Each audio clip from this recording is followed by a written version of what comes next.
Dios les bendiga una vez más. Aquí continuamos con el libro de Segunda de Reyes. Hemos estado bastante estorbados de salud. Hemos ido avanzando, pero no hemos podido continuar con las grabaciones, continuar con los en vivos porque nos pegó pues esos virus que andan dando por ahí, el que se llama el COVID, el que se llama el flu. Entonces, cuando tiene las defensas un poco bajas, pues es normal que el cuerpo sea más vulnerable a ciertos virus. Pero no, aquí continuamos de nuevo, estamos siempre orando al Señor, siempre estamos intercediendo por las almas, por las vidas, siempre intercedemos por tu hogar, por tus vidas, por las familias, para que sea el Señor bendiciendo, liberando y restaurando a cada uno de sus hijos, a cada uno de su creación. Hay un salmo muy lindo en el Salmo 103, en el libro de los Salmos, que tiene mucho que ver con lo que vamos a leer hoy en día.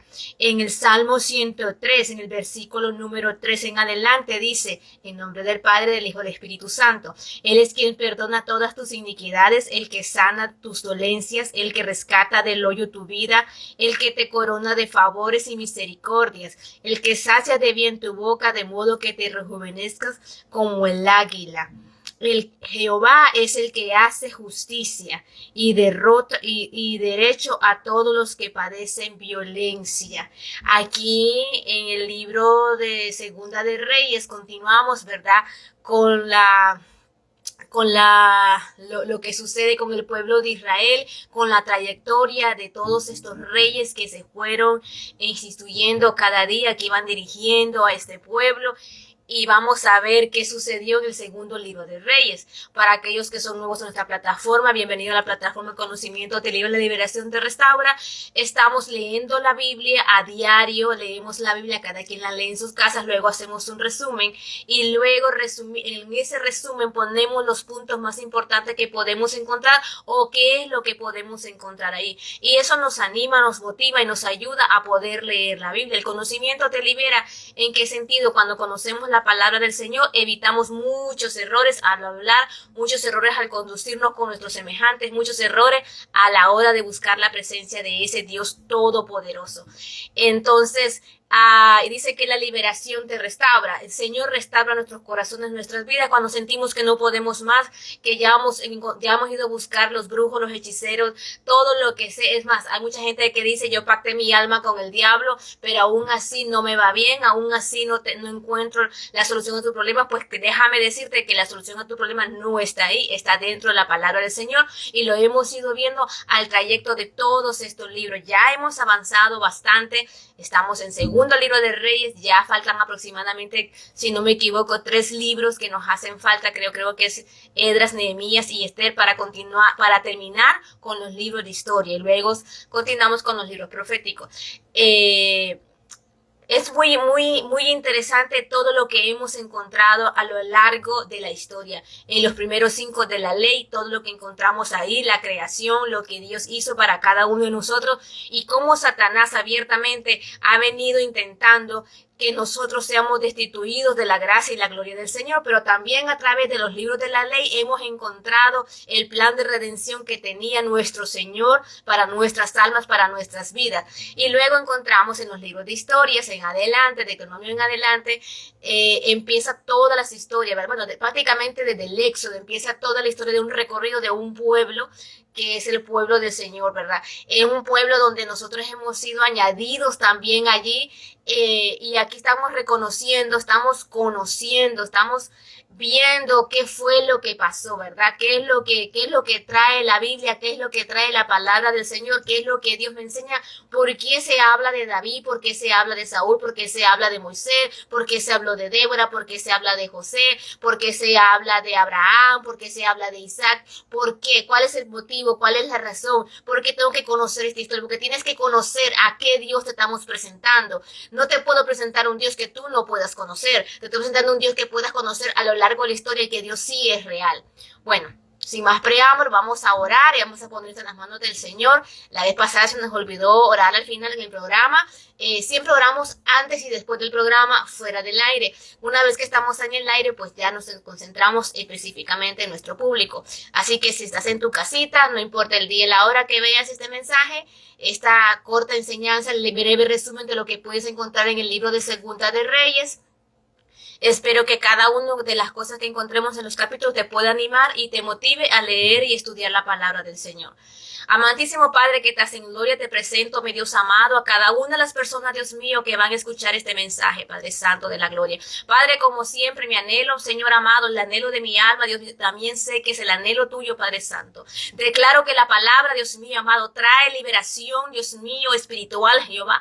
Liberación, Dios mío, emocional, Dios mío, liberación física, Padre amado. En el nombre de Jesús de Nazaret, Padre Santo, declaro, mi Dios amado, que cada vida que está pasando por un tormento emocional, Padre Santo de la gloria, seas tú con tu Espíritu Santo fluyendo ahí, Padre Santo de la gloria, quitando lo que tienes que quitar, Padre Santo, rompiendo las cadenas, Jehová, rompiendo las ataduras, Padre Santo de la gloria, todo espíritu, Dios mío, que quiere perturbar esas mentes, Dios mío, Santo de la gloria, por falta de fe, Dios mío, amado, por falta de conocimiento, por falta de palabra, Dios mío, porque en algún momento abrieron las puertas al enemigo, Padre Santo de la gloria, y ahora son atormentados, Padre Santo, como fue atormentado en aquel tiempo Saúl, mi Dios amado. Padre, en el nombre de Jesús, por el poder de tu palabra, Señor amado, declaro liberación en cada vida, en cada hogar, Jehová, en cada matrimonio, Señor amado, en cada joven, Padre Santo, cada mujer que está pasando depresión, Padre Santo, que está pasando angustia, Padre amado de la gloria, que está enferma en una cama, Señor amado de la gloria, que es madre soltera, Dios mío, o quizás una esposa que no es comprendida, Padre Santo de la gloria. Padre, en el nombre de Jesús, clamo, Dios mío, por cada matrimonio, por cada hogar, Dios mío, porque al clamar por un matrimonio, por un hogar, Padre Santo de la gloria, Padre Santo, podemos tener unas ciudades tranquilas, Dios mío, amado, una ciudad, Dios mío, diferente, Padre Santo, un país diferente, transformado, Padre amado de la gloria. Padre, en el nombre de Jesús, mi Dios amado, te presento cada familia, Padre Santo, sea cristiana o no, Padre Santo de la gloria. Padre, en el nombre de Jesús, mi Dios amado, que seas tú rompiendo, Dios mío, amado, toda maldición generacional, Padre Santo de la gloria. Padre, en el nombre de Jesús, mi Dios amado, Padre, trae, Dios mío, consuelo, restauración a la vida de ese joven, de esa joven, mi Dios amado, que no saben a dónde ir, Padre Santo, aún están dentro de las iglesias, Padre Santo, y se sienten confundidos porque no tienen un encuentro contigo, Padre amado de la gloria. Padre, en el nombre de Jesús de Nazaret, te pido, mi Dios amado, que seas tú con tu gracia, Dios mío, amado, con tu amor infinito, Padre Santo de la gloria, cambiando de rumbo, de historia, Jehová, a esas vidas, Padre amado, que el que se sienta débil, Dios mío, se fortalezca en ti, Padre Santo de la gloria. Padre, en el nombre de Jesús, aquel que siente, Dios mío, que está contra la espalda y la pared y que ya no puede más, Dios mío, amado, que pueda venir a ti, Padre Santo de la gloria, y que seas tú por medio de tu palabra y tu Espíritu Santo, Dios mío, trayendo restauración, liberación, Dios mío, a esas vidas, Padre amado, en el nombre de Jesús de Nazaret, Padre amado, por el poder de tu palabra, Padre amado. Gracias, Señor amado, por las personas, Dios mío, amado de la gloria, que se han reconciliado en este mes, Padre amado, las personas que han renovado pacto contigo, Padre amado de la gloria, aquellos que han recibido sanidad, Dios mío, los que han recibido liberación, Padre amado, en el nombre de Jesús, Dios mío. Sabemos que tu palabra no regresa vacía, Padre amado, y que hará lo que tiene que hacer, mi Dios amado, porque eres tú, Dios mío, amado, quien proyecta, eres el Dios de los milagros, Jehová, eres tú quien restaura, Jehová, eres tú quien liberta, eres tú quien sana, Padre Santo de la gloria, porque solo tú, Cordero Santo de Dios, conoces el propósito, Dios mío, de aquella persona que está escuchando, Dios mío, estos audios, Padre amado de la gloria. Solo tú conoces lo que va a hacer, Dios mío, tu palabra en cada vida, en cada hogar, Dios mío, lo que vas a restaurar, lo que vas a romper, lo que vas a quitar, mi Dios amado de la gloria, para honrar tu nombre, Jehová, para bendecir tu nombre y para exaltarte, Padre amado de la gloria. En el nombre de Jesús de Nazaret, mi Dios amado, gracias, Dios mío, por lo que hemos aprendido en ese segundo libro de Reyes, Padre Santo de la gloria, porque has hablado nuestra vida, Dios mío, amado. Así te pido que hables a cada uno, Padre Santo, que dedique su tiempo, Dios mío, a escuchar este audio, Padre amado, en el nombre de Jesús de Nazaret, Padre Santo de la gloria. Amén y amén. Que sea el Señor Jesucristo bendiciendo tu vida donde quiera que te encuentres. El segundo libro de Reyes describe más abiertamente la historia del reino del norte de Israel y el reino del sur de Judá. Aquí estaban divididos los reinos, haciendo un hincapié tanto en los éxitos como también en los fracasos espirituales de cada reino y también físicos. También explica por qué Israel y Judá perdieron la protección de Jehová y fueron conquistados por los otros reinos, fueron conquistados por las otras ciudades, de las cuales el Señor les había dicho en los libros anteriores que hemos leído que cuando conquistaran Canaán tenían que derrotar todas las ciudades. Ellos no lo hicieron. En Primera de Reyes vimos las consecuencias y aquí también vamos a ir viendo las consecuencias de lo que sucedió al no haber hecho caso. En el capítulo número 1, del versículo del 1 al 2 de Segunda Libro de Reyes, aquí empezamos con la historia de un rey llamado Josías que busca en Baal-zebub un dios pagano. Este rey mandó a consultar, ¿verdad?, a un rey pagano, oigan, un rey que supuestamente creían en Dios. Entonces, este tuvo un accidente y quería saber si se iba a levantar de ese accidente que había tenido, si acaso él iba a vivir o iba a morir. En ese entonces era válido consultar todas estas cosas. Pero vemos también que Israel seguía en la apostasía de dioses falsos. En el 3 al 4 no tardó la respuesta del Señor y mandó, aquí aparece un profeta muy interesante, que es el profeta Elías. Y Dios le habla a Elías y vemos aquí que Elías lleva un mensaje para este rey. En el 5 al 8, Elías se encuentra con los mensajeros que este rey envió y le dice que no vayan a ningún lado porque les va a dar una palabra que Jehová le había dado a él para su rey. En el 9 al 10, el rey molesto envía un capitán con 50 soldados a arrestar a Elías y vemos aquí el juicio de Dios contra los soldados que fueron a arrestarlo. Llegaron de una manera prepotente y le decían a Elías, si eres varón de Dios, el rey te está mandando a llamar. Prácticamente era arrestado porque estaba molesto por lo que Elías le mandaba a decir. En el 11 al 12, el rey envía otros 50, o sea, un capitán con 50. Y vemos que también llega juicio sobre ellos y este capitán muere él con sus 50 soldados. En el 13 al 15 vemos algo muy interesante. El rey envía otro capitán con 50 soldados más, pero este capitán, al escuchar la historia de los otros anteriores, lo que había sucedido, llegó y los otros le decían, si eres hijo de Dios, ¿verdad? Si eres hijo de Dios, desciende con nosotros, como queriendo provocar a Elías. Entonces Elías decía, si soy hijo de Dios, que descienda fuego del cielo y te consuma a ti con tus 50. Pues a esos primeros dos les sucedió esto. Aquí de 13 al 15, llega humilde y no llegó de la manera arrogante y le dice, varón de Dios, le dice, si yo he hallado gracia ante tus ojos, te pido que vayas conmigo hacia el rey que te ha mandado a llamar. La manera en que llegó esta fue diferente. Entonces Jehová le habló a Elías. Mira qué comunión tenía este profeta con con Jehová de los ejércitos. Y le dice que vaya, que descienda, que no hay problema con este capitán y su ejército. 17 al 18 vemos que este rey Josías no tuvo hijos, ¿verdad? Al final siempre murió y no deja sucesor. En su lugar reinó Jorán. Aquí recuerden que estamos leyendo, ¿verdad?, la Biblia y también estamos viendo los escritos de cómo se escribió y de algunos que aparentemente podría ser como contradictorio, pero no lo es. Aquí se dice que Jorán era hijo de Acac, pero en el capítulo número 3 vamos a encontrar por qué no es hijo de Acac Jorán. En el capítulo número 2, del 1 al 3, hay un paréntesis de los reyes, o sea que hay cambio de reyes. Recuerda, estamos viendo de Israel y de Judá.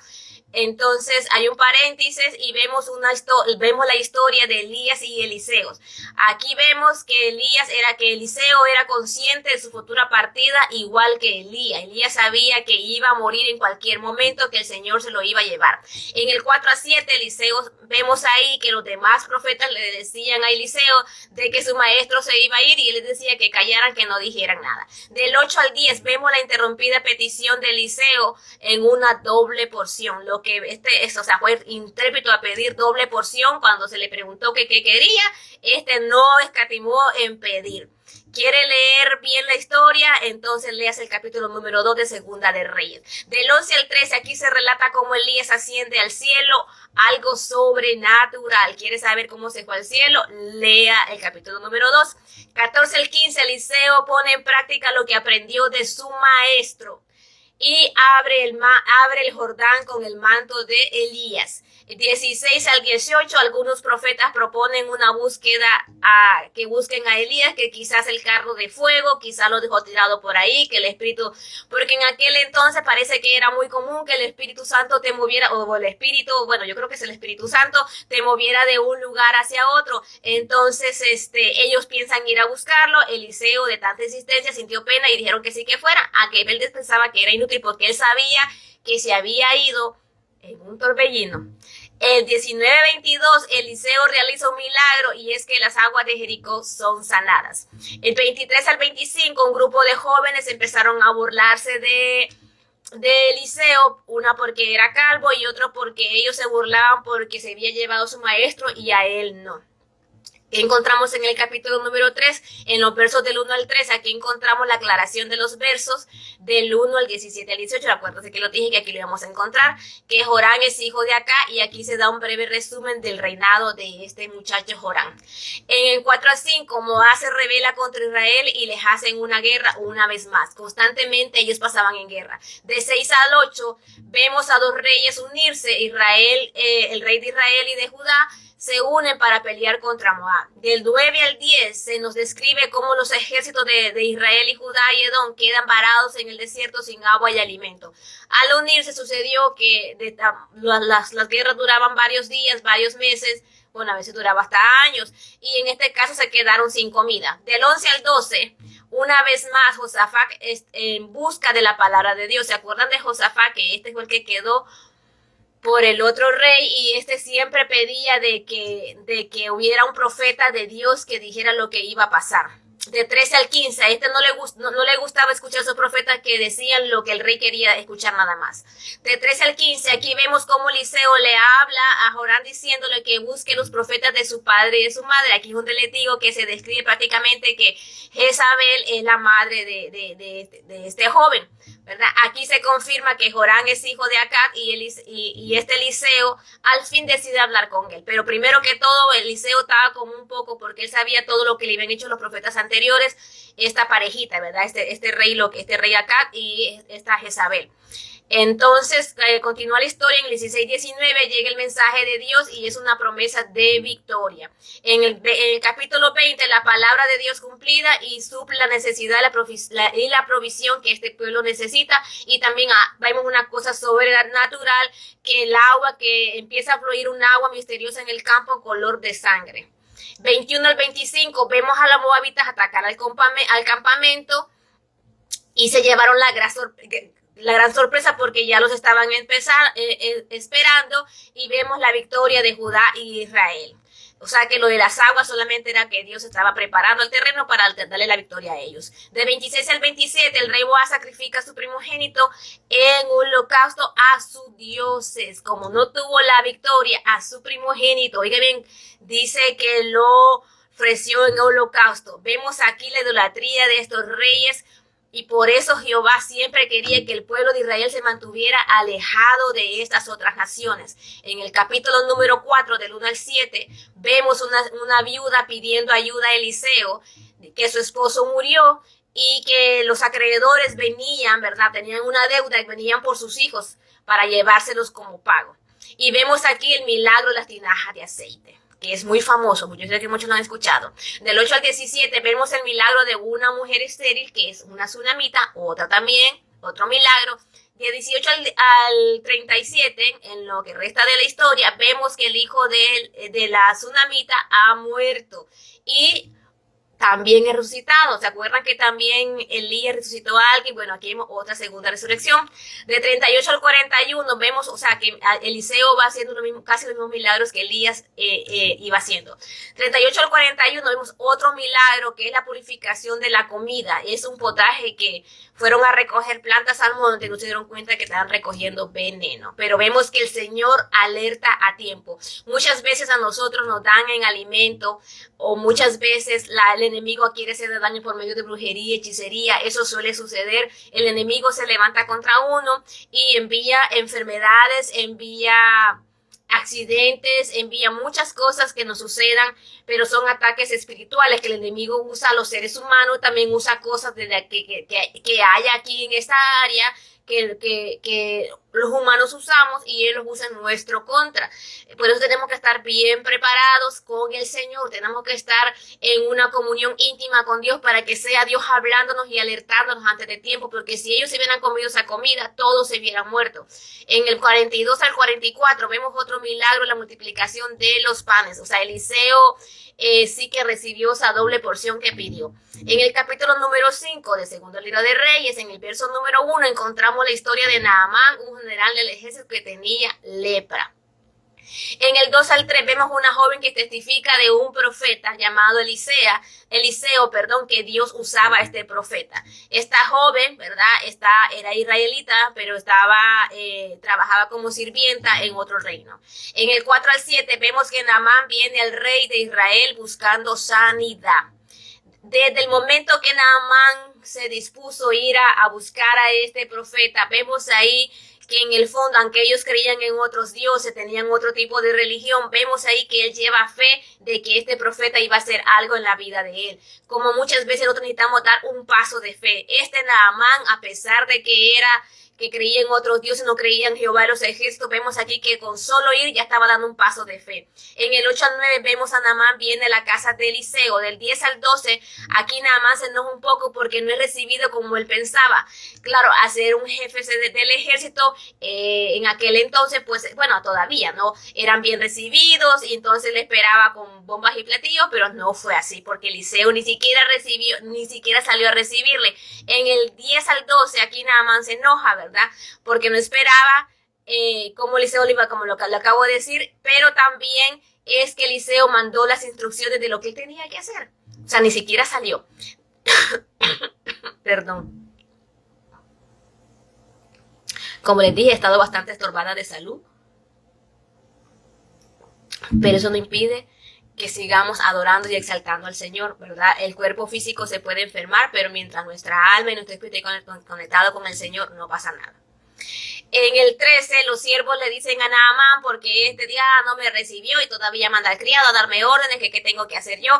Entonces, nada pierdes con ir e intentarlo. Parece que este hombre se llevaba muy bien con sus sirvientes, porque les hizo caso, porque en el versículo 14, la sanidad de Naamán en las aguas del río Jordán, lo podemos ver ahí. En el 15 al 17, aquí vimos que Naamán le ofrece recompensa a Eliseo, pero el profeta se niega a recibirle. Del 17 al 19, Naamán ha creído en el Dios de Eliseo y pone su fe en él y dice que Dios tenga misericordia porque para donde él trabaja, donde él vive, adoran otros dioses, pero que su corazón está con el Dios del profeta Eliseo. De 20 al 24 vemos que la avaricia, ¿verdad?, nos lleva a mentir y a desobedecer. Vemos aquí a un criado desobedeciendo a su amo y se va tras Naamán para pedirle de la riqueza que Naamán había llevado para Eliseo y no las quiso, entonces la fue a traer.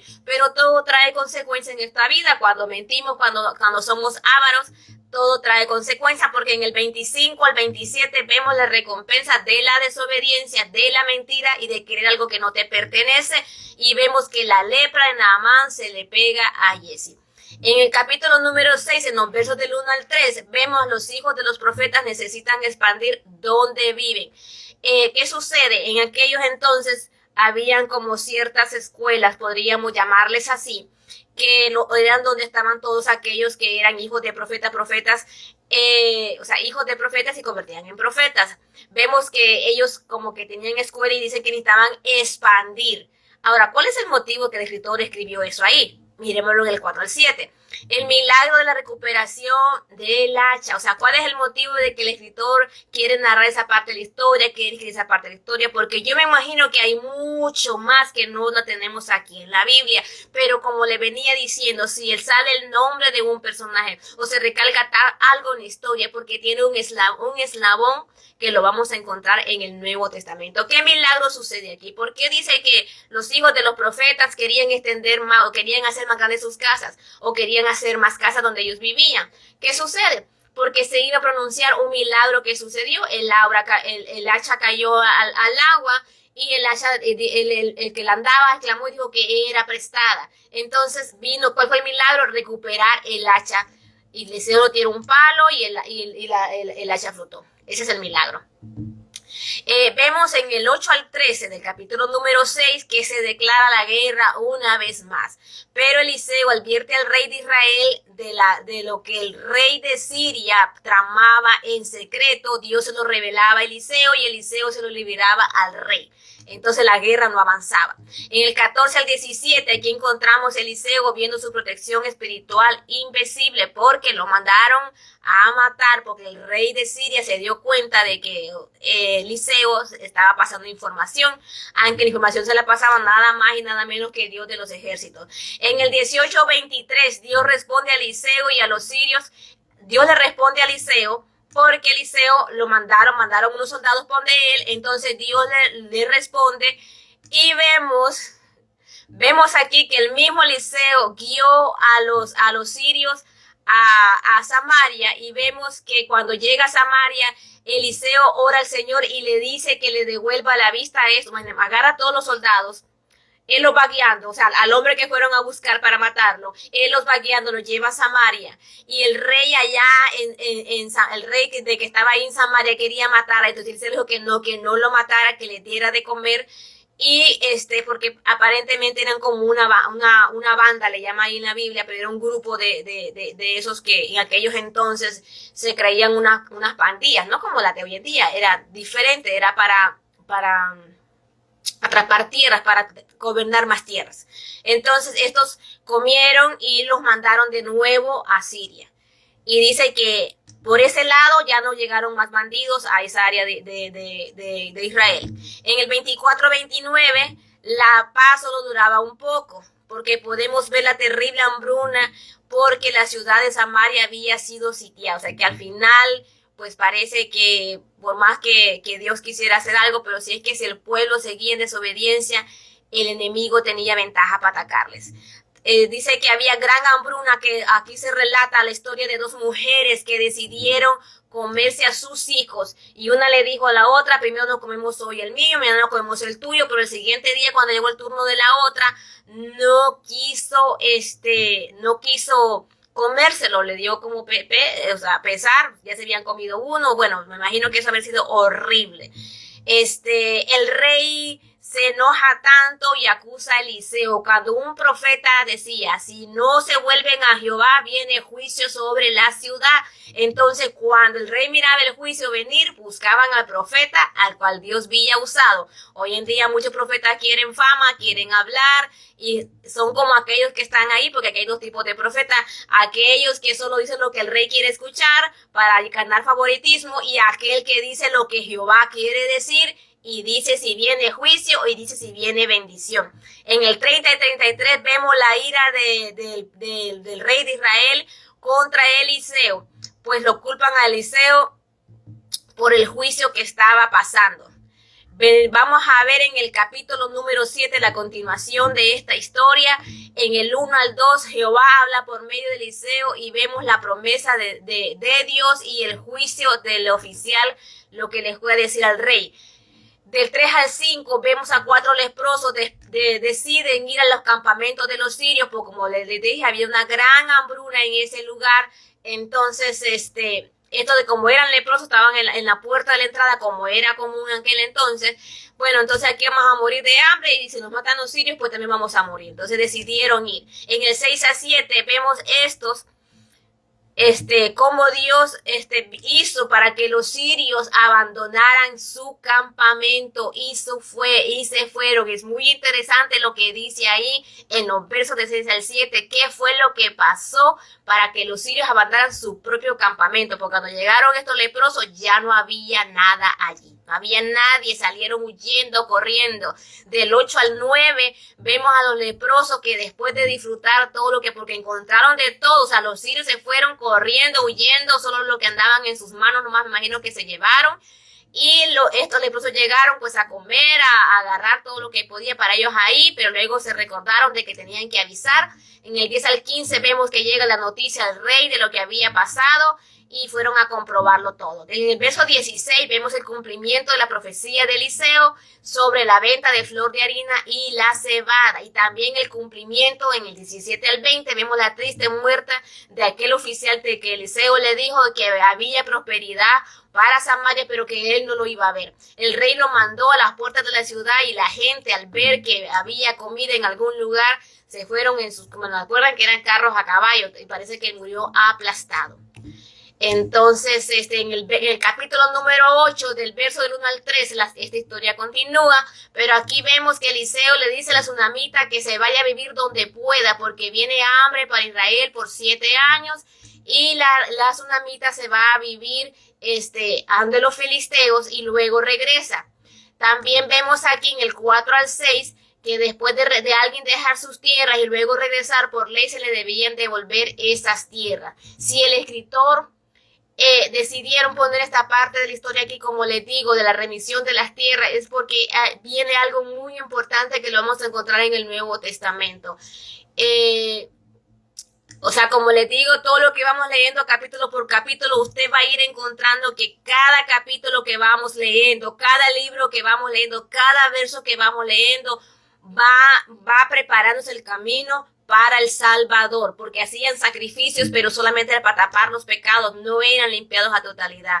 Vamos a ver en el 4 al 6 del capítulo número 8, aquí, ya leímos esa parte, que la tierra era devuelta, era restaurada. De 7 al 9, Eliseo enfrenta una pregunta sobre la vida y la muerte por un rey Bet-Hadad, y le manda presentes a Eliseo por medio de un Azael, diciéndole que si va a vivir o va a morir. En el 10-13 vemos la inédita revelación de Eliseo de que este rey sanaría, pero que alguien lo mataría. Mientras Eliseo está hablando con Azael, Dios le está mostrando lo que va a suceder, que de hecho el rey se iba a vivir, pero que iba a morir. ¿Y qué sucedió? En el 14, el 15, vemos que al rey de Siria, oiga bien quién mandó a consultar a Eliseo, el rey de Siria, o sea, no era ni el mismo Israel, o sea, el rey de Israel lo quería matar y el rey de Siria también le mandaba regalos y le mandaba a consultar, o sea, que creía en él. En el 14 al 15 vemos el asesinato del rey de Siria por mano de Azael. Se estaba recuperando y vemos que ahí se quemó un trapo con agua y se lo puso en la cara, o sea, lo ahogó. Y queda como rey de Israel. Y ahí le dice, o sea, se está cumpliendo lo que Eliseo le había dicho en el capítulo número 7, que él iba a ser un rey malvado, y que él iba a matar a este rey, y que él iba a abrir el vientre a las mujeres que estaban encintas, le iban a sacar los hijos y los iban a estrellar contra las paredes, le dijo que iban a matar a los jóvenes con espada, o sea, le dijo todo lo que iba a hacer, pero esta persona ni siquiera tuvo remordimiento ni se arrepintió, o sea, quedó asustado en el momento, pero igual cuando se constituyó rey, eso fue todo lo que hizo. En el 16 al 24 vemos otro rey, es en el reino de Joram sobre Judá. O sea, siempre vamos a encontrar en los libros de Primera de Reyes, Segunda de Reyes y en Crónicas que hay cambio de reinos. Entonces tenemos que llevarle el hilo a la historia para poder ver dónde cambia la historia de un reino a otro reino, porque se habla de muchos reyes, pero acuérdense que aquí está dividido. En el 25 al 29, el reinado de Ocosías sobre Judá. En el capítulo 9, en los versos del 1 al 3, vemos las instrucciones de Eliseo para el joven profeta, que debería ir a ungir a un rey, pero debería salir huyendo, porque la palabra que llevaba era en contra de la casa de Acab y Jezabel. En el 4:10, oiga bien lo que pasaban los profetas. Es lo que yo digo hoy en día, que hay muchos profetas, pero o sea, nada que ver con estos. 14, de 4 al 10, perdón. Aquí la misión del profeta Jehú, el cual es ungido y se le encarga una misión, ¿verdad? Del 11 al 13, aquí vemos a Jehú declarado rey sobre Israel. O sea, que este fue ungido y se le dio una palabra lo que tenía que hacer. En el 14 al 20, el capítulo 9, vemos la primera misión de Jehú y es la venida de Jehú a Jezreel, la ciudad donde Joram se estaba recuperando. Vemos qué sucedió ahí en el 21 al 24. La misión de Jehú es cumplida, que era matar a este rey Joram, que estaba haciendo lo malo delante de los ojos de Jehová. Del 25 al 26, tal como lo dijo el profeta, el cuerpo de Joram es arrollado en la viña de Nabot. De 27, o sea que, oiga bien, este profeta, el Señor le daba instrucciones de cómo iban a suceder las cosas y así sucedían las cosas. De 27 al 29 vemos la otra misión de este rey Jehú, también cumplida, y era de matar a Ocosías, rey de Judá. O sea, usted está viendo todo lo que está sucediendo ahí, que del momento que, desde que llegó el pecado a la nación, se dividió la nación y un rey contra otro rey se mataban. Que eso es lo que hace el pecado. De 30 al 37, así como lo describió el profeta, vemos el asesinato de Jezabel. Es un cumplimiento exacto de la promesa de Dios y la venganza por la muerte de los profetas de Dios y de toda la maldad que esta mujer había hecho sin arrepentirse. ¿Y usted quiere decir y qué profeta está hablando? Lea los capítulos anteriores para que se dé cuenta exactamente qué es lo que está pasando. Yo solamente estoy dándole un granito aquí para que le dé perspicacia, para que diga, eso no está en la Biblia, pero cuando usted va, lo lee, va a decir, sí, de esto hablaba la Biblia. De eso se trata este resumen. En el capítulo número 10, en los versos del 1 al 11, vemos la palabra de Eliseo se sigue cumpliendo y todos los descendientes de acá son ejecutados en Jezreel. En el 12 al 14, más cumplimiento, y Jehú se encuentra con los 42 miembros de la familia de Ocosías y los ejecuta.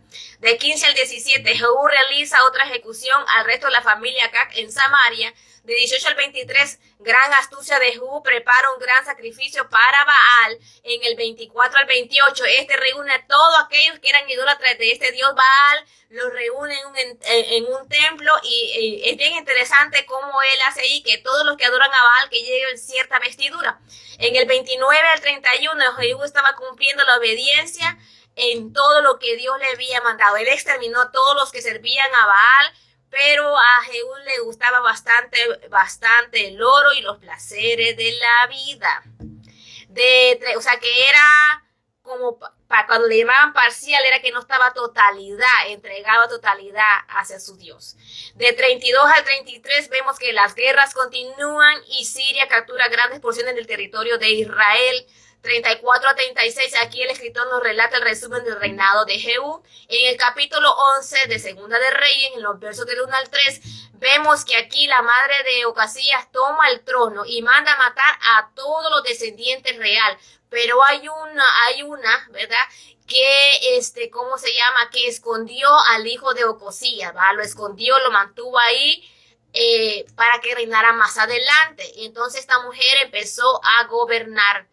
En el 4 al 11, aquí vemos que el sacerdote Joiada, que planea revelar lo oculto del trono, y hacen unas malabares ahí, lo va a encontrar usted ahí en la Biblia, todo lo que ellos planean para que salga a la luz que hay un heredero al trono, y que la que está ahí en el trono, la mujer que está reinando, no es heredera al trono.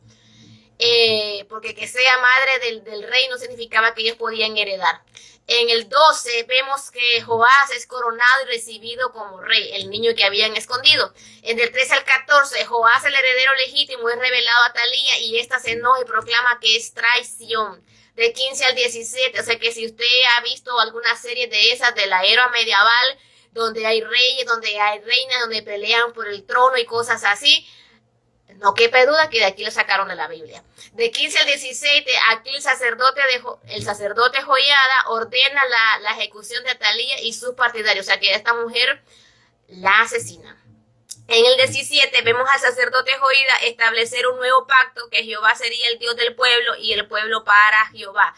¿Cuántos años tenía este niño cuando comenzó a reinar? Lo encontramos en el 18 al 21 y dice que este niño tenía 7 años. O sea que quien lo guiaba a él era este sacerdote y los demás que lo rodeaban. En el 1 al 3 el escritor nos da un resumen del capítulo número 12, un resumen del reinado de Joás, el reino de Jerusalén al mismo tiempo que Jehú reinaba en Israel. En el 4 al 5 vemos a Joás emite un decreto acerca de la reparación del templo.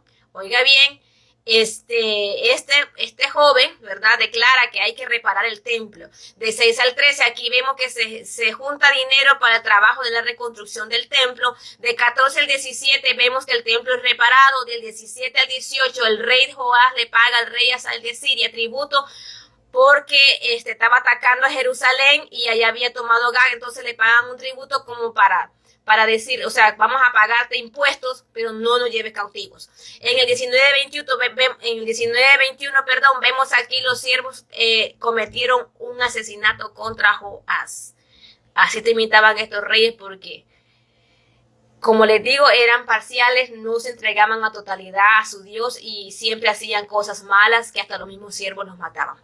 En el capítulo número 13 que encontramos aquí en el verso del 1 al 4 encontramos un resumen del reinado de Joás, hijo de Jehú, y vemos una respuesta a la oración de este rey cuando vio que el pueblo estaba siendo oprimido en Siria y Jehová le respondió. ¿Quiere saber cuántos tiempo reinaban estos reyes? Lo vamos a tener más adelante específicamente, aunque si usted va leyendo la Biblia también ahí se va a dar cuenta cuánto tiempo reinaban. De 5 al 9 vemos que a pesar de ser librados volvían constantemente sus pecados de idolatría. También vemos el resto del reino de Joacás, se habla también un poco de ese reinado. En el 10 al 13 vemos un breve resumen del reinado de Joacás sobre Israel. En el 14 al 17 aquí vemos el final del profeta por medio de una enfermedad de muerte de Eliseo. También vemos al rey Joás y su última audiencia con el profeta Eliseo. En el 18 al 19 aquí el rey Joás fracasa al no tomar la oportunidad totalmente de que Eliseo le estaba hablando. Del 10 al 21 vemos el continuo poder de Dios obrando en Eliseo incluso después de la muerte. En el 22 al 23 vemos la gracia y la bondad de Dios hacia su pueblo a pesar de que eran desleales. Dios permanecía fiel cuando ellos venían hacia él. En el 24 al 25 cuando el pueblo volvía y su corazón llegaba y rogaba a Dios que los liberara, ellos eran liberados porque los llevaban cautivos, tanto los sirios como las demás naciones. En el capítulo 14, en el 1 al 4, vemos un resumen del reinado de Amasías, hijo de Joás. De 5 al 6 vemos aquí que este mató a los que mataron a su padre Joás. También vemos un ejemplo de la obediencia de Amasías hacia la palabra de Jehová. Una victoria sobre los edomitas. O sea, Israel no paraba. O sea, siempre constantemente estaban en guerra. Y qué curioso, usted se da cuenta que también hoy en día están en guerra, ¿no? Entonces, o sea, esto viene de generación. En el 8 al 12, aquí la guerra entre Judá e Israel y su derrota a mano de Joás 2, ya no sería el número 1, sería Joás 2 de Israel. De 13 al 14, aquí vemos el resultado de la necia guerra de Amasías contra Israel. De 15 al 22, aquí encontramos que Amasías es sustituido como rey y sobre Israel por su hijo Azarías. De 23 al 27 vemos un breve resumen del reinado de la ayuda de Dios a Jeroboam II, un nuevo rey, hijo de Joás. En el 28 al 29 el resumen del reinado de Jeroboam II y un lugar del reino de Zacarías, hijo de Jeroboam II. O sea que cuando muere, reina Zacarías. En el capítulo número 15, ¿verdad?, vemos un breve resumen del reinado de Azarías, hijo de Amasías. Estaba en el otro reino. Acuérdense que estamos hablando de los reinos. De 5 al 7, aquí se recalca que hizo lo bueno delante de Jehová, pero que los lugares altos no fueron quitados. Cuando se habla de los lugares altos, los lugares donde iban a hacer idolatría el pueblo de Israel. Y vemos también aquí el triste final de este reinado y vemos que al final reina Jotam, su hijo. Del 8 al 12 del capítulo 15, aquí se retoma otra historia y es el corto y perverso reinado de Zacarías. En el 13 al 16 vemos otro reinado, es el reinado aún más breve, el reinado de Salum. Del 17 al 22 vemos otro resumen de otro reinado, es el rey de este es Manaén. De 23 al 26 el corto reinado de 2 años de Pecaía. En el 27 al 31 se describe otro reinado de 20 años de Peca, este es otro. De 32 al 36 vemos otro corto reinado de Jotán y que reina su hijo Acaz cuando éste muere. De 37 al 38 Judá comienza a ser disciplinado por su desobediencia parcial. No se decidía a qué Dios servía, si a los paganos o al Dios que los sacó, los liberó de Egipto. En el capítulo 16, que encontramos en los versos del 1 al 2, encontramos con la desobediencia de Acaz. De 3 al 4 vemos la idolatría y la perversión de este rey Acaz, y que continuamente llevaba al pueblo de Israel a la destrucción. De 5 al 6 vemos un gran ataque de la confederación de Israel a Siria. De 7 al 9, el rey falta de sabiduría y Acaz confía en los asirios, como dejándose guiar por ellos. Pues del 10 al 11 vemos la depravación y que no le bastó con ir a practicar idolatría, sino que levantó un altar para que todo el pueblo también participara en lo pagano, y lo pusieron en el templo, o sea, en el templo que construyó Salomón, en el templo que estaba el arca. O sea, esto era un solo desorden. De 12 al 20 vemos la depravación de este acá. Dice que dirige la renovación del patio del templo, dándole preferencia al altar de idolatría de los paganos. Este rey muere y en lugar de él queda Ezequías. Vamos a ver qué hace Ezequías en el capítulo 17 del 1 al 2. Vemos aquí, aquí vemos un pequeño cambio del otro lado de la historia, o sea, el otro reinado. Y estamos con el perverso reinado de Oseas, rey de Israel. Estábamos hablando del de Judá, ahora vamos al de Israel. De 3 al 4 vemos la inútil resistencia de Oseas contra la ley de Asiria. De 5 al 6, tristemente, el reino de Israel es tomado por los sirios. De 7 vemos un ejemplo de que ignoraron al Dios de su redención. Por eso eran cautivados, porque se entregaban a la idolatría. O sea que los dos reinos estaban en la idolatría. El 8, se desenfrenaron y se volvieron como las naciones impías que él los rodeaba. Aquí se describen todo lo que el pueblo de Israel empezó a hacer. O sea, más de lo que ya estaban haciendo. De 9 al 12, vemos que practicaron idolatría tanto abierta como secretamente. De 13 al 15, este pueblo rechazó las repetidas advertencias de Dios, porque Dios les continuaba hablando, continuaba levantando profetas, diciéndoles como hoy en día, que Dios ha levantado a muchas personas a predicar su palabra porque el juicio viene, pero mucha gente no está haciendo caso. Así estaba el pueblo de Israel en ese entonces. Del 27 al 33, aquí se establece una religión para Samaria. De 34 al 41 hay una continuación de esta falsa religión. ¿Qué vemos en el capítulo 18? Vemos del 1 al 2, que ya entramos al otro reinado. Vimos el de Judá, vamos al de Israel, que habla sobre el rey Ezequías. ¿Se acuerdan que nos quedamos aquí en el capítulo 16, donde Ezequías reina en vez de Acaz? En el 18 continuamos con Ezequías. En el 3 al 6 vemos que Ezequías hizo lo recto delante de Jehová. Sí removió los lugares altos, o sea, quitó todos sus altares de idolatría que habían puesto. De 7 al 8 vemos los logros políticos de Ezequías. Del 9 al 12, tristemente Israel, el cual reinaba Oseas, cae el exilio durante el reinado de Ezequías. O sea, el otro reinado fueron conquistados, o sea, lo llevaron en cautiverio, pues, el otro lado de la historia. De 13 al 16 vemos a Ezequías intenta comprar la paz con los asirios.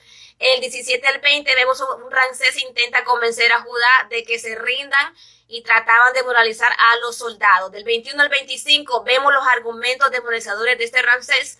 De 28 al 35 Ramsés apela al pueblo directamente, los confronta diciéndoles que sus dioses son más poderosos que el Dios que tenía Israel, que ese Dios ya los había abandonado y que se volvieran para sus dioses. De 36 al 37 vemos la respuesta de los oficiales y del pueblo, porque este rey Ezequías hizo que no contestaran nada a estos oficiales, que guardaran silencio. En el capítulo 19, en los versos del 1 al 5, vemos que Ezequías busca a Isaías. En ese entonces ya había un profeta que se llamaba Isaías. Este profeta dice que este Ezequías llegó en el gran tiempo de angustia, siempre buscaba a Dios, y llegó donde el profeta Isaías a clamar, a orar a Jehová. En el 6 al 7 vemos que la respuesta de Dios no tardó y le manda un mensaje de confianza por medio de Isaías a este rey Ezequías. Del 8 al 13 vemos cómo es la respuesta de Ramseses al rey Ezequías y Jerusalén. Cómo toma él lo que Ezequías le manda decir. De 14 al 19, ¿verdad? Claro que este otro no se va a quedar tranquilo y mandó más amenazas al rey Ezequías. Dice que este volvió al templo y dice que ahora llevó unas cartas que estos reyes le habían mandado con unas amenazas para el pueblo de Jehová. En el 20 al 21 vemos el mensaje de Isaías de parte de Jehová para Ezequías sobre Sennacherib, o sea, lo que iba a suceder. De 22 al 28, el mensaje de Dios en contra del rey de Asiria y sus representantes. En el 32-34, la promesa de Dios que defendería a Israel por amor a su nombre. En el 35, Jehová en su esplendor ataca a los poderosos ejércitos de Asiria y le da la victoria al pueblo de Israel. En el 36-37 vemos el derrotado Sennacherib es juzgado en Nínive. ¿Qué vemos en el capítulo número 20? En el verso 1 seguimos viendo la historia de Ezequías. Vemos que Ezequías se enferma y llega el anuncio que Isaías le lleva y le va a decir de que va a morir pronto, que arregle su casa. Mira qué belleza cuando Dios te advierte y te dice que pronto vas a morir, que ordenes lo que tengas que ordenar y que primeramente que ordenes tu vida con Él y segundo que ordenes tu casa, ordenes si tienes pleito con alguna persona, algún amigo. Qué lindo que Dios te advierte, que te diga vas a morir tal tiempo. Muchas personas cuando les dan la noticia de que tienen 3 meses de vida, que tienen 1 año de vida, se ponen tristes, se deprimen y mueren más rápido. En vez de arreglar su vida con Dios, en vez de arreglar la vida con su familia, disfrutar los últimos días, porque no a todos se les da la fecha de su muerte. Y además, aunque el médico diga tienes tanto tiempo, solamente es según lo que ellos estudiaron, practicaron, porque el que tiene la palabra cuando tú mueres y cuando tú vives se llama Jehová de los ejércitos. Pero qué bello es cuando tú ya sabes que pronto vas a morir, porque no es una muerte, somos hechos eternos y es una muerte no más física, porque no hay muerte espiritual. Al menos, bueno, es que no hay muerte espiritual, lo que hay es muerte física. Este cuerpo solamente, la muerte física nomás es la puerta para poder entrar, para poder regresar de donde somos, ¿verdad? A nuestro creador Dios. En el 2 al 3 del capítulo 20 vemos que Ezequías se vuelve a Dios en oración de todo corazón. En el 4 al 7 ni siquiera había llegado aquel a la puerta cuando ya Dios le estaba hablando a Isaías y le dice, regrésate y contéstale, dile esto y esto a Ezequías. O sea que Ezequías le pidió más tiempo a Jehová de vida. En el 8 al 11 vemos la señal que me llamó mucho la atención, que la señal era que iba a regresar y que la sombra iba a retroceder 10 grados atrás, y vemos que Isaías ora y sucede algo sobrenatural. De 12 al 13 podemos ver el grave error de Ezequías al exponer las riquezas que él tiene. Nunca expongas a tu enemigo lo que Dios te ha dado a ti, porque vas a ver las consecuencias que pasan más adelante. Vemos que Dios le habla a Isaías y Isaías va y le dice que por qué, ¿verdad? ¿Por qué ha enseñado lo que Dios le había dado a él? Pero no, este Ezequías fue con orgullo a presentar lo que tenía, su oro, sus cosas que tenía ahí. De 14 al 18 vemos el mensaje de Dios por medio de Isaías, que reprende a Ezequías por lo que había hecho. De 19 al 21, Ezequías sabía que había hecho lo malo. O sea, ahora usted ve que cuando vienen ciertas consecuencias, ¿verdad?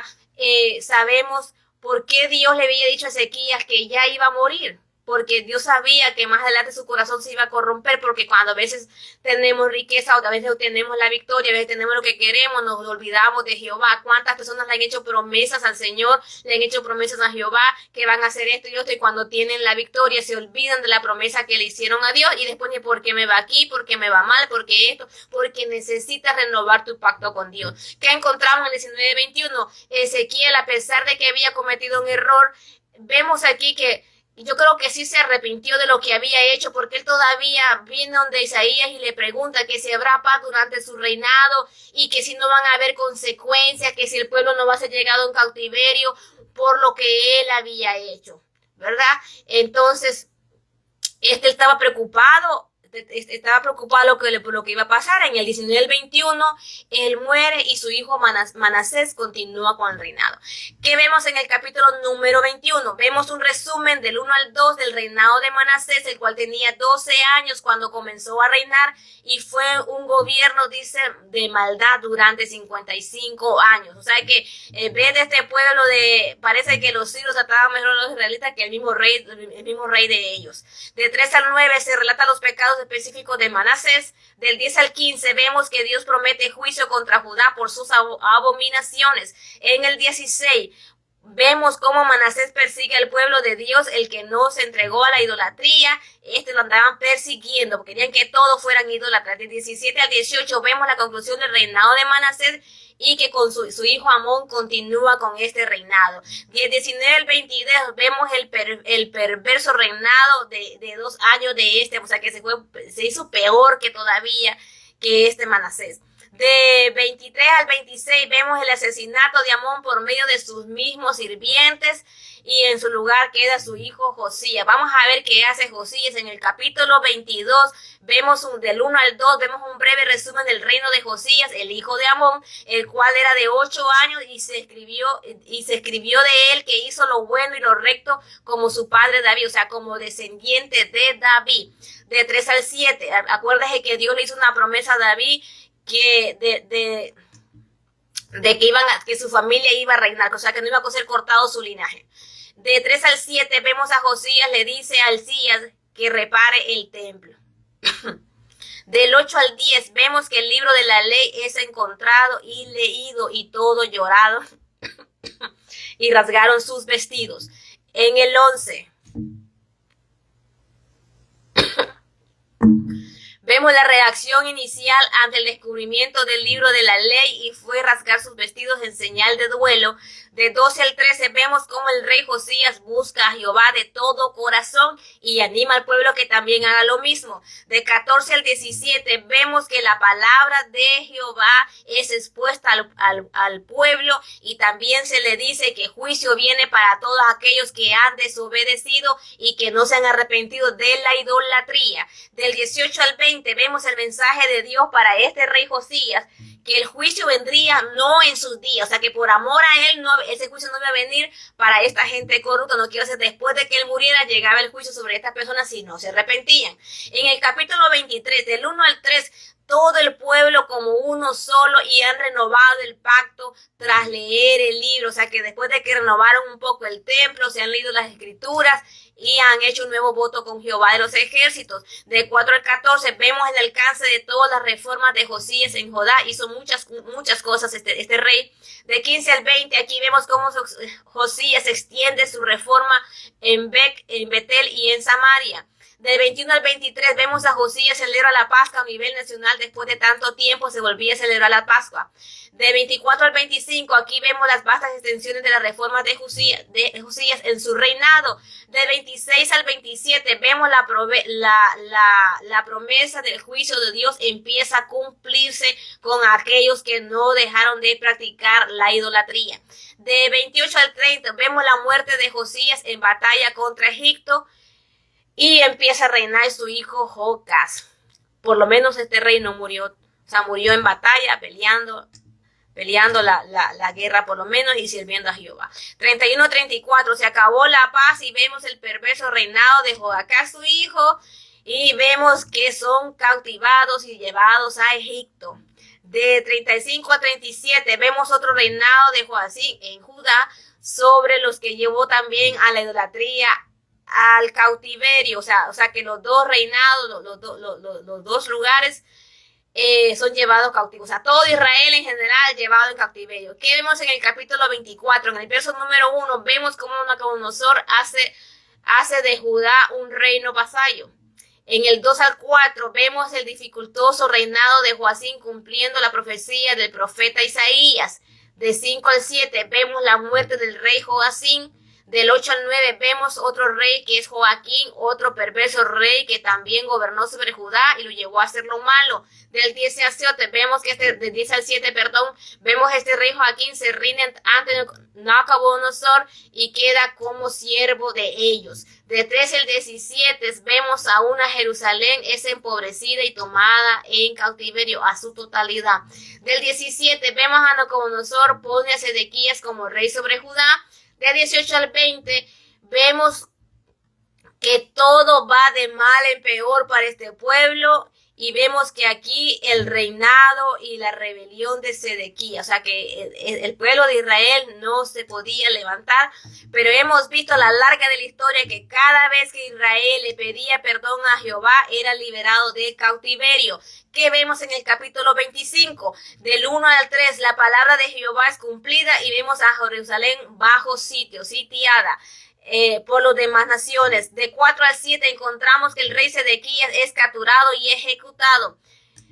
Wow. Del 8 al 10 vemos la inevitable destrucción de Jerusalén. Del 11 al 17 el remanente de Judá es tomado cautivo y saqueado. De 18 al 21 la posesión y autoridad de Nabucodonosor sobre Jerusalén y Judá. 22 al 24 vemos a Gedalías es hecho gobernador y le decía a los demás, a los que habían sido cautivos pero no se convertían a esos dioses paganos, aún guardaban la palabra de Dios en su corazón. Vemos a este hombre aquí, Gedalías, que motivaba esto para que se convirtieran en esos dioses y como decir, ya estamos aquí, cierra la boca y vuélvete a esto, porque había muchos que aunque eran cautivados, se rebelaban contra ese pueblo de cuales iban cautivos y no negaban a su Dios. O sea que siempre, a pesar de que todo el pueblo era cautivado por estas naciones paganas, siempre había un remanente de Jehová, siempre había un pueblo que clamaba a Jehová, siempre había un remanente que decía, no, estoy aquí en cautiverio, pero yo tengo un Dios que se llama Jehová de los ejércitos. En el 25 al 26, vemos los mismos siervos cometieron el asesinato de este Gedalías. El 27 al 30, la situación de Joaquín en Babilonia mejora y es liberado y es honrado. Cuando las personas se portaban bien, eran liberados en estos otros reinos y les daban unas buenas posiciones a algunos. Más adelante vamos a ver a otros que estuvieron cautivos aquí en Babilonia. También ellos escribieron. Vamos a encontrar qué fue lo que ellos escribieron. ¿Qué puedo aprender yo de esto? Vamos a ver que el enemigo siempre te atacará por tus debilidades. El enemigo siempre buscará de qué pata tú cojeas. Como dicen, el enemigo siempre va a ver cuál es tu debilidad y por ahí te va a atacar siempre. También el enemigo siempre usará en tu contra tus propias debilidades. También nunca le pidas más tiempo de vida a Dios, así como hizo Ezequías, porque quizás lo que Dios está es preveniendo a que tu alma se salve y no se pierda. Cada vez que el pueblo de Israel olvidaba los mandamientos, los estatutos, las ordenanzas y los decretos, iba en cautiverio. Cada vez que nosotros olvidemos los mandamientos, los estatutos, las ordenanzas, los decretos, seremos cautivados espiritualmente. Quizás no vamos a ser cautivados por otros reinos como ellos, pero somos cautivados espiritualmente en nuestras vidas. Y recordemos que todos los mandamientos y todos los estatutos, como lo dije en Primera de Reyes, se encierra en esto, que ese es el primer y gran mandamiento: amarás al Señor tu Dios con todo tu corazón, con toda tu alma, con toda tu mente. Y dice que el segundo es semejante a este. ¿Cuál es? Amarás a tu prójimo como a ti mismo. O sea que todo lo que usted encuentra, porque es una lista muy grande que se encuentra aquí a lo largo de estos libros de historia, los mandamientos, los estatutos, las ordenanzas, óigame, cada cosa es diferente, pero es lo que Dios quería que el pueblo de Israel practicara para que pudiera tener una vida de victoria, una vida que pudieran vivir en paz, que pudieran vivir prósperamente. Pero no, o sea, constantemente se olvidaban de los pactos de Jehová porque eran seducidos, eran atraídos por otros dioses, eran atraídos por otras naciones, eran atraídos por otras cosas, como nosotros hoy en día. Muchas veces Dios quiere que estemos en santidad, muchas veces Dios quiere que estemos leyendo su palabra. Muchas veces Dios quiere que nos enfoquemos en su palabra, que nos enfoquemos en compartir el amor que Él nos ha dado, que nos enfoquemos en compartir lo poquito que Dios nos ha dado a nosotros, no solamente en palabra, no solamente en oración. Yo no comparto con ustedes solamente la oración, no comparto solamente con la palabra. Muchas veces me llaman y si yo a mí me dicen tengo necesidad económicamente, no tengo que comer, no tengo eso, no tengo, y si yo tengo, yo doy a esa persona de lo poquito que yo tengo, no porque tenga. Yo siempre he dicho, yo doy no porque tenga, porque siempre da el que quiere, no el que tiene. Yo siempre he dicho eso. Y como vuelvo y recalco, aquí no se le pide ofrenda a nadie. Si alguien le escribe, alguien le llama, yo no pido ofrenda, al menos que sea una necesidad grande y yo no tenga cómo suplirle a esa persona. Entonces yo podría pedir una ofrenda, pero no creo que lo haga, porque yo no tengo, pero cuando hay una necesidad, Dios siempre me provee para proveer a esa persona. Yo siempre estoy orando al Señor para que Dios bendiga a cada persona, de los que me escriben, de los que no tienen trabajo, los que están enfermos, los que pasan por diferentes dificultades. Yo les pido al Señor de todo corazón que te provea, primeramente, liberación a tu mente, a tu corazón, a tu alma, que tengas la salvación en tus manos. Y segundamente, que Dios bendiga tu hogar, que haya paz en tu hogar, que haya provisión en tu hogar, que tengas algo que comer al Señor, algo que comer, que sea el Señor que te lo provea. Y siempre démosle gracias al Señor, ya sea que tengamos agua, un poquito de comida, démosle gracias al Señor en las buenas y en las malas. Y no nos olvidemos que si tratamos de llevar la palabra del Señor, porque no la vamos a llevar a totalidad. Imagínate cuántos libros llevamos ya leídos y nadie ha cumplido la palabra. Nadie ha cumplido los estatutos, las ordenanzas, los decretos ni los mandamientos. Nadie ha podido. Todos los libros que hemos leído y nadie lo ha podido hacer. Solamente vino alguien, y eso lo vamos a encontrar en el Nuevo Testamento. Por eso estamos haciendo un resumen para que vayamos viendo el eslabón que va tras uno al otro. Cada libro se va y cada historia se va eslabando una a la otra, se va quedando uniendo una con otra, para cuando lleguemos, ¿verdad?, a eso que Dios quiere, lo que tú necesitas escuchar, lo que tú necesitas aceptar en tu corazón. Dios te bendiga. Continuamos aquí. Ya tenemos listo también el primer libro de Crónicas. También es muy interesante. Te animo también a compartirlo, a escucharlo. Ayúdame a compartir, dale like, porque de esa manera Facebook puede reenviar las notificaciones a otras personas. Si tú le das like a mi página, me estás ayudando prácticamente a evangelizar. Cada like que tú das me ayudas a evangelizar, porque eso extiende que Facebook siga promoviendo las enseñanzas. Que el Señor te bendiga. Gracias por llegar hasta aquí. Nos vemos a la próxima. Gracias por sus oraciones. Gracias por estar pendientes. Gracias por los mensajes que me mandan siempre. Muchas bendiciones.